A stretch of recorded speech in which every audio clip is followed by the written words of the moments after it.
Hi friends, అందరికీ నమస్తే. Welcome back to మన మామ్స్ కిచెన్. ఈరోజు మన మామ్స్ కిచెన్‌లో ఒక మంచి స్వీట్ రెసిపీతో మీ ముందుకొచ్చాను.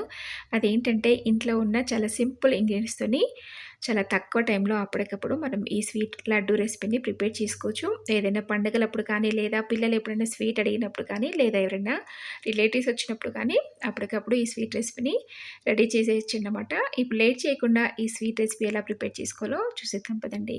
ముందుగా ఈ రెసిపీ ప్రిపరేషన్ కోసం నేను ఇక్కడ స్టవ్ ఆన్ చేసి ఒక కడాయి పెట్టుకొని అందులో ఒక 2 కప్పుల దాకా పాలు వేసుకుంటాను. ఈ పాలన్నీ కూడా దగ్గరగా అయ్యే వరకు కూడా బాగా మరిగించుకోవాలి. మనం ఈ పాలతో ఇప్పుడు కోవా ప్రిపేర్ చేసుకుంటున్నామండి. ఇప్పుడు ఈ పాలన్నీ కూడా చక్కగా మరిగించుకోవాలి. ఇలా కంటిన్యూస్‌గా మిక్స్ చేస్తూ ఉండాలండి, లేదా అడుగంటిపోతుంది పాలన్నీ కూడా. ఇలా పాలు కాస్త దగ్గర పడిన తర్వాత ఇందులో ఒక 1 కప్ దాకా నేను షుగర్ వేస్తున్నాను. ఇప్పుడు ఈ షుగర్ కూడా కంటిన్యూస్‌గా మిక్స్ చేసుకోవాలండి. షుగర్ కూడా పాలలో మెల్ట్ అయిపోయి దగ్గరకు వచ్చే వరకు కూడా మనం కంటిన్యూస్‌గా మిక్స్ చేస్తూ ఉండాలి. ఇదంతా కూడా లో ఫ్లేమ్‌లోనే చేసుకోవాలండి, లేదా ఈ పాలది మిక్చర్ ఏదైతే ఉంటుందో అదంతా కూడా మాడిపోయే ఛాన్సెస్ ఉంటాయి. కాబట్టి స్వీట్ రెసిపీ టేస్టే మారిపోతుందండి. ఈ పాల మిక్చర్ అంతా మాడిపోవడం వల్ల, అందుకని మనం లో ఫ్లేమ్‌లోనే పెట్టేసుకోవాలి. ఇప్పుడు ఇక్కడ ఒక మిక్సీ జార్ తీసుకొని నేను ఇందులో ఒక హాఫ్ కప్ దాకా ఎండు కొబ్బరి ముక్కలు, అలాగే ఒక 10-12 కాజు ముక్కలు కూడా యాడ్ చేశానండి. ఇదంతా కూడా ఫైన్ పౌడర్‌గా మనం గ్రైండ్ చేసి పెట్టుకోవాలి. ఇప్పుడు ఇది ఆల్మోస్ట్ రెడీ అయిపోయిందండి. స్టవ్ ఆఫ్ చేసుకొని ఒక బౌల్‌లోకి తీసేసుకోవాలి. ఇప్పుడు సేమ్ అదే కడాయిలో నేను ఒక 1 కప్ దాకా మైదా వేస్తున్నాను. అలాగే ఒక 2 టేబుల్ స్పూన్ దాకా నెయ్యి వేసుకోవాలి. ఇప్పుడు ఈ నెయ్యిలో మైదా అంతా కూడా చక్కగా మనం ఫ్రై చేసుకోవాలి. ఆ నెయ్యిలో మైదా మిక్స్ అయిపోయి చక్కగా కలిసిపోయి మళ్ళీ నెయ్యి ఎప్పుడైతే రిలీజ్ చేస్తుందో అప్పుడు వరకు కూడా మనం కంటిన్యూస్‌గా మిక్స్ చేస్తూ ఉండాలి. అప్పుడే ఆ మైదా పిండి అనేది చక్కగా వేగిపోతుంది. చూడండి, కొద్దిగా నెయ్యి అనేది బయటికి వస్తుంది కదా! ఇంకాస్త అలాగే మనం మిక్స్ చేసుకుంటూ ఉండాలి. ఒక మంచి స్మెల్ అనేది వస్తుందండి పిండి వేగిపోయిన తర్వాత. అప్పటి వరకు కూడా మనం ఇలా కంటిన్యూస్‌గా మిక్స్ చేస్తుండాలి. మనం ఈ పిండి వేయించుకోవడానికి ఒక 3-4 నిమిషాలు టైం పడుతుంది.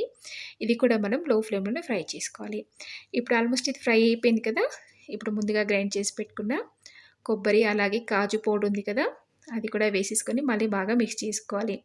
నేను ఈ కొబ్బరి, కాజు గ్రైండ్ చేసినప్పుడు ఇందులో ఇలాచీ కూడా యాడ్ చేశానండి. బాగా మిక్స్ అయిపోతుందని చెప్పేసి ఇప్పుడు పైనుంచి మనం వేయాల్సిన అవసరం లేదు ఇలాచీని. ఇప్పుడు ఇది కూడా బాగా మిక్స్ అయిపోయిన తర్వాత ముందుగా మనం ప్రిపేర్ చేసుకున్న మిల్క్ కోవా ఉంది కదా! అది కూడా వేసేసుకొని మళ్ళీ బాగా మిక్స్ చేసుకోవాలి. చల్లారిపోయిన తర్వాత కొద్దిగా హార్డ్ అయిపోతుంది. కానీ మళ్ళీ మనం ఇందులో వేసి మిక్స్ చేసినప్పుడు మళ్ళీ మెల్ట్ అయిపోతుందండి. ఇప్పుడు ఇది కూడా ఇందులో వేసేసి చక్కగా మిక్స్ చేసుకోవాలి. చాలా సింపుల్‌గా అయిపోతుంది. టేస్ట్ మాత్రం చాలా బావుంటుంది. నోట్లో వేసుకోగానే కరిగిపోతుందండి. ఈ లడ్డు రెసిపీ డెఫినిట్‌గా మీరు కూడా ట్రై చేసి మీకెలా వచ్చిందో నాతో కామెంట్ బాక్స్‌లో షేర్ చేసుకోవడం మర్చిపోవద్దు. ఇప్పుడు ఆల్మోస్ట్ ఇది రెడీ అయిపోయింది. స్టవ్ ఆఫ్ చేసుకొని కొద్దిగా గోరువెచ్చగా అయిన తర్వాత మనం లడ్డూలా చుట్టుకోవాలి.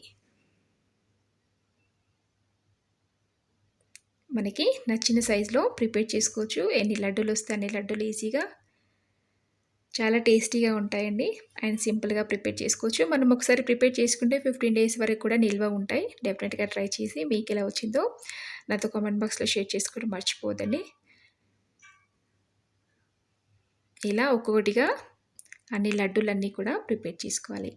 చూసారు కదా ఫ్రెండ్స్, ఎంతో టేస్టీ లడ్డూలు ఈజీగా మనం ప్రిపేర్ చేసుకున్నాం.